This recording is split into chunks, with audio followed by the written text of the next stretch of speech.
الذين آمنوا صلوا عليه وسلموا تسليما اللهم صل على سيدنا مولانا محمد وعلى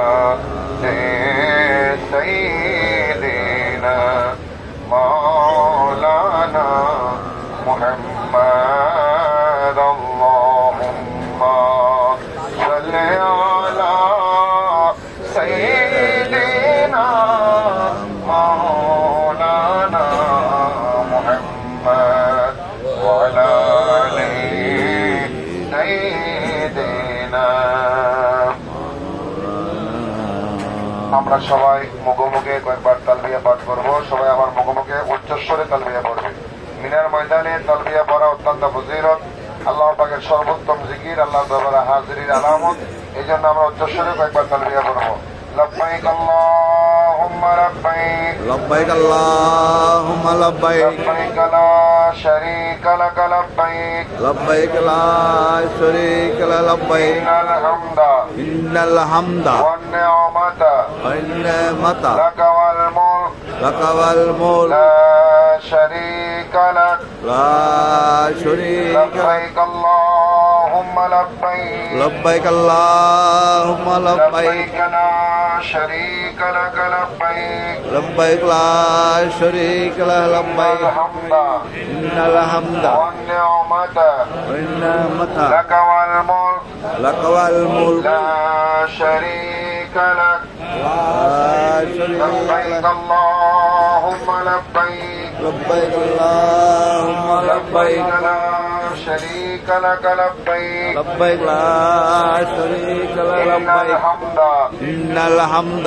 والنعمة والنعمة لك والملك لك والملك لا شريك لك لا شريك لك لبيك اللهم لبيك لبيك اللهم لبيك لبيك لا شريك لك لبيك لبيك لا شريك لك لبيك إن الحمد إن الحمد والنعمة والنعمة لك والملك لك والملك لا شريك لك لا شريك لك لبيك اللهم لبيك لبيك اللهم لبيك لبيك لا شريك لك لبيك لبيك لا شريك إن لك الحمد إن الحمد والنعمة والنعمة لك والملك لك والملك لا شريك لك لا شريك لك সম্মানিত হজ্জাজ ইকরাম, আমরা এখন পবিত্র মিনা শরীফে অবস্থান করছি।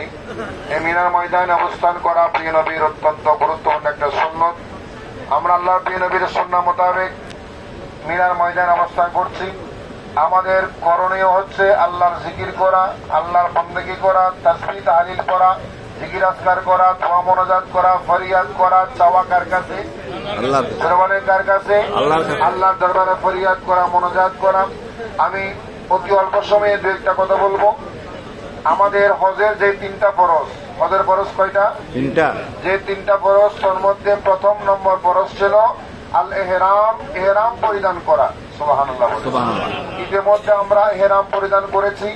হজের একটা ফরজ ইতিমধ্যে আমরা আদায় করে যাচ্ছি। এই এহরাম পরা এটা ফরজ করেছেন লা ইলাহা ইল্লাল্লাহ। এই এহরাম পরার যে মর্মার্থ, যেই ব্যাখ্যা, যে শিক্ষা, আসলে এহরাম পরা মানে শুধু আমরা সেলাইবিহীন, ফুলবিহীন, বোতামবিহীন দুইটা পোশাক পরলাম, একটা পরিধান করলাম, একটা গায়ে দিলাম, চাদর পরলাম, এর মধ্যে সীমাবদ্ধ নয়। এহরাম পরার মর্মার্থ হচ্ছে, এক নম্বর, আমি আল্লাহর দরবারে আল্লাহর পদের প্রতীক হয়ে গেলাম। আল্লাহর দরবার আল্লাহর পদের প্রতীক হয়ে গেলাম। আমি নিজেকে মৃত্যু পদের যাত্রী মনে করলাম।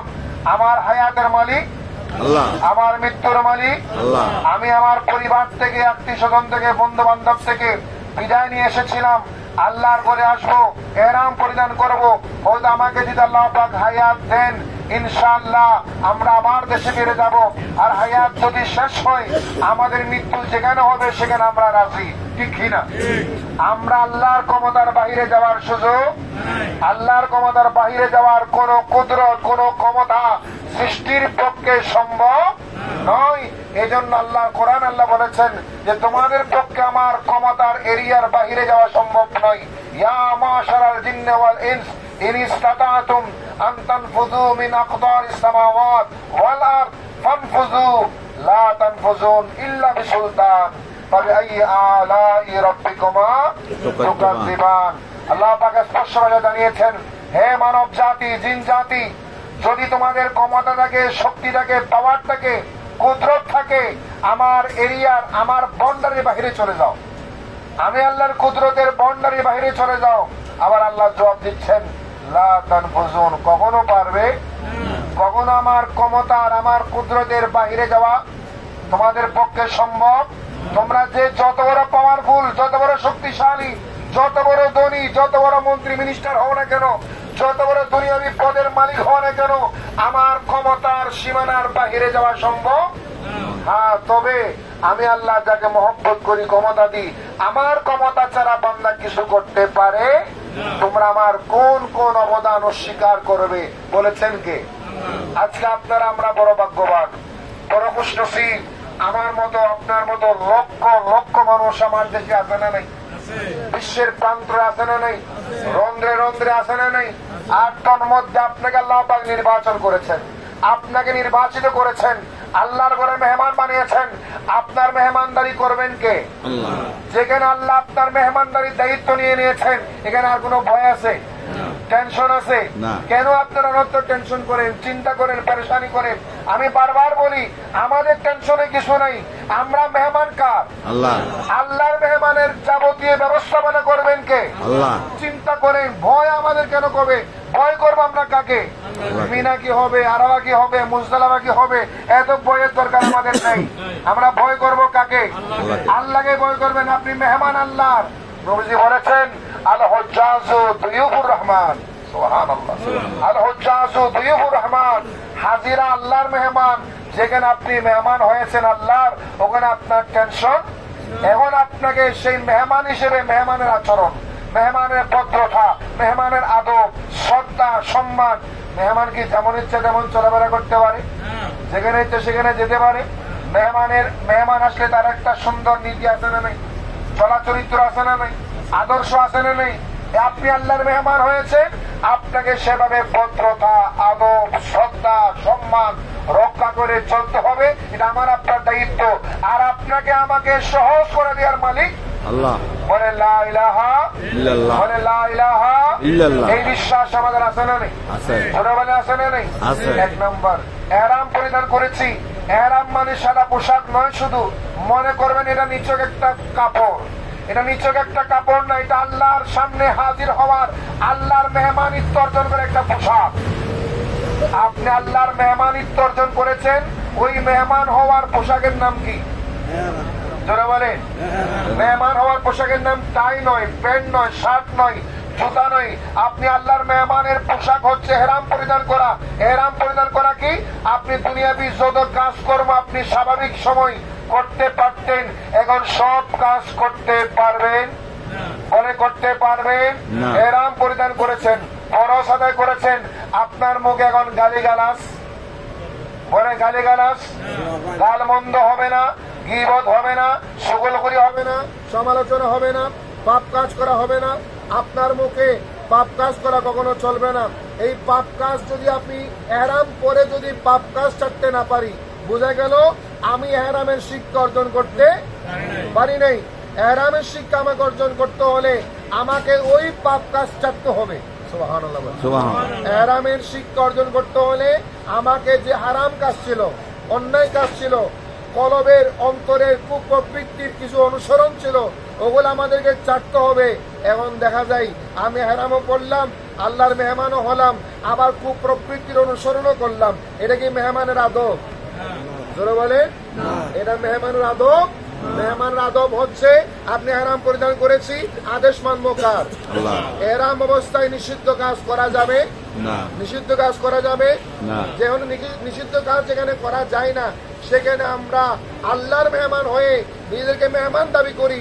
মেহমানের আদব শ্রদ্ধা সম্মান আমাদেরকে রক্ষা করতে হবে। দ্বিতীয়ত এই ইহরাম আমরা পরিধান করেছি, তার শিক্ষা কি জানেন? আমাদের মধ্যে অহংকার মুক্ত হওয়া। সুবহানাল্লাহ বলেন। আপনার আমার কত রকমের দামি দামি পোশাক, ঠিক না?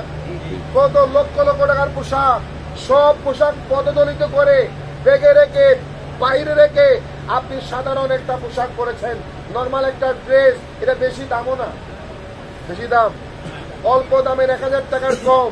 এই অল্প দামের একটা পোশাক আপনি আল্লাহর দরবারে পরেছেন, এর দ্বারা প্রমাণ হচ্ছে আপনার কাছে যাতে কোনো অহংকার না আসে। সুবহানাল্লাহ বলে। আপনার শরীরের অহংকার, সম্পদের অহংকার, পয়সার অহংকার, পদের অহংকার, ইহরাম পরা মানে আপনার সমস্ত অহংকারকে পদদলিত করে ধ্বংস করে দেওয়া। বলুন সুবহানাল্লাহ। এখন আমি ইহরাম করলাম, আবার অহংকারও করলাম, ইহরামের সাথে অহংকার মানাই? ইহরামের সাথে অহংকার মানাবে। এখন অহংকার করলে ইহরাম মানাবে না, ইহরাম করলে অহংকার করা যাবে না। সুবহানাল্লাহ বলে। সুতরাং আমাদের মধ্যে আমিত্ববোধ, আমি এরকম, আমি এরকম, আমি এরকম, আমার এত পাওয়ার, আমার এত শক্তি, আল্লাহর সামনে ওগুলা প্রদর্শন করার কোনো সুযোগ, আল্লাহর সামনে এগুলা দেখানোর কোনো সুযোগ আপনাকে যা দিয়েছেন তা দিয়েছেন, যে দিয়েছেন তার সামনে আপনি কেমনে দেখান? দেনওয়ালা যিনি, ওনার সামনে দেখানোর কিছু আছে? আল্লাহ বলতেছেন তোমরা হচ্ছ ফকির, আমি হচ্ছ ধনী। আমাদেরকে ফকির বলেছেন কে? আল্লাহ যেখানে কোরআন আমাদেরকে আনতুমুল ফুকারা, তোমরা ফকির, ওয়া নাহনু আগনিয়া, আমি ধনী। সুতরাং চাইতে হবে কার কাছে? আল্লাহ। মানুষ হয়ে কখনো ধনী দাবি করা যায় না, মানুষ কখনো ধনী হতে পারে না, জিন কখনো ধনী হতে পারে না। ধনী হতে পারে একমাত্র কে? আল্লাহ। জোরে বলেন কে? আল্লাহ। আমরা তো গ্রহিতা, গ্রহিতের হাত নিচে, দাতার হাত উপরে। ইয়াদুল ওলিয়া খায়রুম মিন ইয়াদিস সুফলা, দাতার হাত উপরে, গ্রহিতের হাত নিচে। যেহেতু আমরা সবাই গ্রহিতা, আমরা অহংকার করা আমাদেরকে মানাবে। এই ইহরামের শিক্ষা আমিত্ব বর্জন করা। কি বলে? আমিত্ব বর্জন করা, অহংকার বর্জন করা, নিরহংকার হওয়া এবং নিজের কলবকে নিয়ন্ত্রণ করা। আমার কলবে কখনো শয়তান আশ্রয় নিতে পারে না, আমার কলবে কখনো অন্যায় কাজ হতে পারে না। অথচ আমরা দেখি, আমরা ইহরাম পরে পর মহিলার দিকে তাকাই। নাউযুবিল্লাহ বলেন। পর মহিলার দিকে তাকানো হারাম, হারাম, হারাম, ঠিক কিনা? এটা হালাল? ইহরাম পরেছেন, পর মহিলার দিকে তাকানো যাবে? যাবে না। ইহরাম পরেছেন, অন্য মহিলার দিকে তাকানো যাবে? আবার কোন মহিলা কি পুরুষের দিকে তাকাতে পারবে? এটা স্পষ্ট হারাম। আমরা ইহরাম পরও সেই হারাম কাজটা করতেছি, মনে হচ্ছে যেন হাজদের জন্য সব হারাম হালাল হয়ে গেছে। নাউযুবিল্লাহ বলেন, নাউযুবিল্লাহ বলেন। হাজীদের জন্য ইহরাম পরে হালাল হারাম হয়েছে, হারাম হালাল হয় নাই। অনেক হালাল কাজ ছিল, ইহরাম পরার কারণে কি হয়েছে? হারাম হয়েছে। জোরে বলেন, হারাম হয়েছে। হালাল ছিল, হারাম হয়েছে। ওই কথা নয়, ইহরাম পরার কারণে হালাল হারাম হালাল হবে এমন কোন প্রমাণ নাই। এরপরে আসেন, দীর্ঘ কোন আলোচনা নয়, আমরা এই ইহরামের শিক্ষা, আজকে আমরা একটা ফরজ কাজ আদায় করলাম। ইহরামের শিক্ষা হচ্ছে, ইয়া আল্লাহ, আমি এখন তোমার হয়ে গেলাম, আমি এখন থেকে মওত পর্যন্ত কার হয়ে গেলাম? তোমার হয়ে গেলাম। জোরে বলে। কোরআন আল্লাহ কি বলেছেন? ইন্না লিল্লাহি ওয়া ইন্না ইলাইহি রাজিউন। আছে না? এটা কি বলে জানেন? ইন্না লিল্লাহি, আমরা সবাই কার? ওয়া ইন্না ইলাইহি রাজিউন, এবং আমরা সবাই আল্লাহর দিকে প্রত্যাবর্তন। ইহরামের শিক্ষা কি জানেন? আমরা সবাই কার হয়ে গেলাম? এখন আপনি আল্লাহর হয়ে গেলেন, আল্লাহর হয়ে যাওয়ার পরে আবার বান্দার হয়ে যান, আবার দুনিয়ার হয়ে যান, আবার স্ত্রী হয়ে যান, আমার ছেলে মেয়ের হয়ে যান, আবার দুনিয়ার সম্বোধন হয়ে যান, তাহলে বোঝা গেল ইহরামের শিক্ষা আমি অর্জন করতে পারলাম না। ইহরামের শিক্ষা হচ্ছে আমার আমিত্ব আমি আল্লাহর কাছে বিসর্জন দিয়ে দিলাম। আমি বলতে কিছু, আমি এখন আমার নামই কার? জোরে বলে কার? আপনি যখন আল্লাহর হয়ে গেলেন, এখন থেকে আর নামাজ তরক করা যাবে, ফরজ তরক করা যাবে, হারাম কাজ করা যাবে, অন্যায় কাজ করা যাবে, গীবত, চুগলি, সমালোচনা, পাপ, অন্যের পরনিন্দা করা, চিত্তান্বেষণ করা, অন্যের দুষ্কৃতি তালাশ করা, অপরের দুষ্কৃতি সমালোচনা করা, এগুলা করা যাবে? কখনো যাবে না। এগুলা হালাল নাকি হারাম?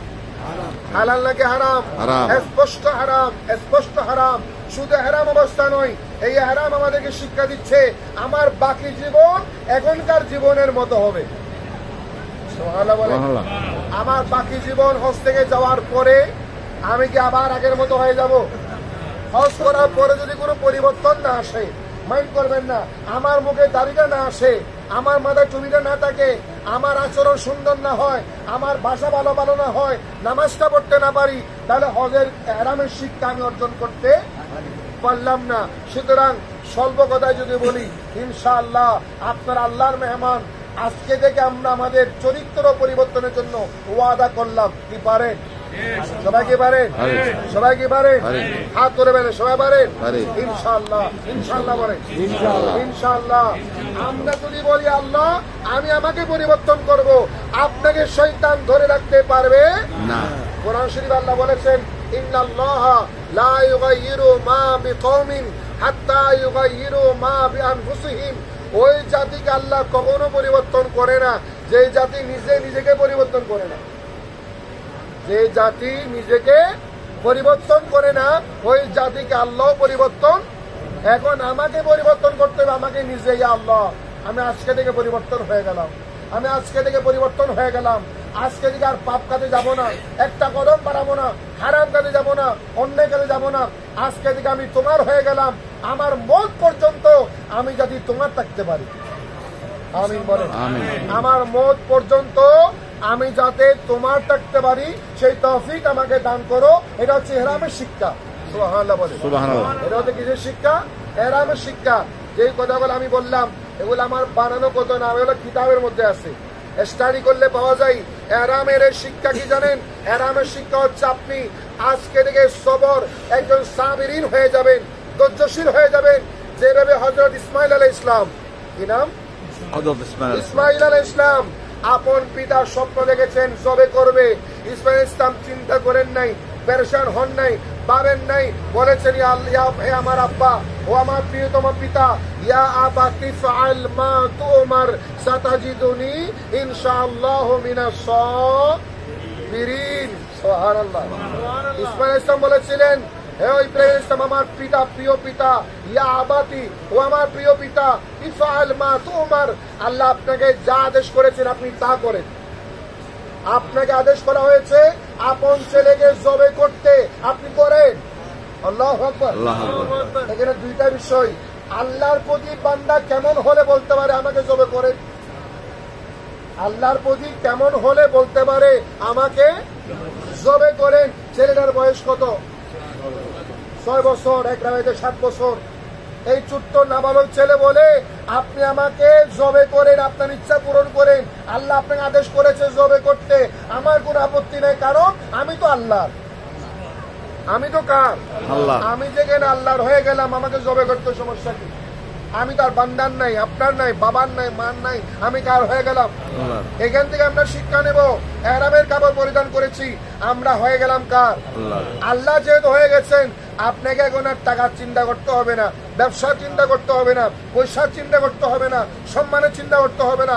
আপনাকে সম্মান দেওয়ার মালিককে আল্লাহ, আপনাকে টাকা দেওয়ার মালিককে আল্লাহ, সমস্ত কিছু দেওয়ার মালিককে আল্লাহ। এই বিশ্বাস থাকলে একজন হাজিও, আমি একটা পরীক্ষিত, আমরা প্রমাণিত, কোন হাজি গরিব হয় না। কোন হাজি গরিব হয় না। হাজিরা হজ করার পরে আরো ধনী হয়। সুবহানাল্লাহ বলেন। হাজিরা হজ করার পরে কি হয়? ধনী হয়। কেন জানেন? কারণ আল্লাহ তো বিশ্বাস করেছেন, আপনাকে জেনেছেন, এই বান্দাটা আমার হয়ে গেছে, এখন আর তারে টাকা পয়সা দিলে বিপদে যাবে, এখন আর তারে টাকা পয়সা দিলে হারাম পথে যাবে, এখন আর তারা টাকা পয়সা দিলে শয়তানের পথে যাবে, এখন আর তারা টাকা পয়সা দিলে সিনেমা হবে না, গান বাজনা হবে না, ব্যান্ড শো হবে না, ড্যান্স নাটক হবে না, গান বাজনা হবে না। এখন তাকে টাকা পয়সা দিলে ছেলে সন্তানকে নেককার বানাবে, ঠিক কিনা? পরিবারকে নামাজি বানাবে, ছেলে সন্তানকে নামাজি বানাবে। এই জন্য হাজিদেরকে আল্লাহ গরিব বানায়। হাজিরা গরিব হয় না, তারা ধনী হয়ে যায়, কারণ তারা আল্লাহর গুণে গুণান্বিত হয়েছেন। সুবহানাল্লাহ বলেন।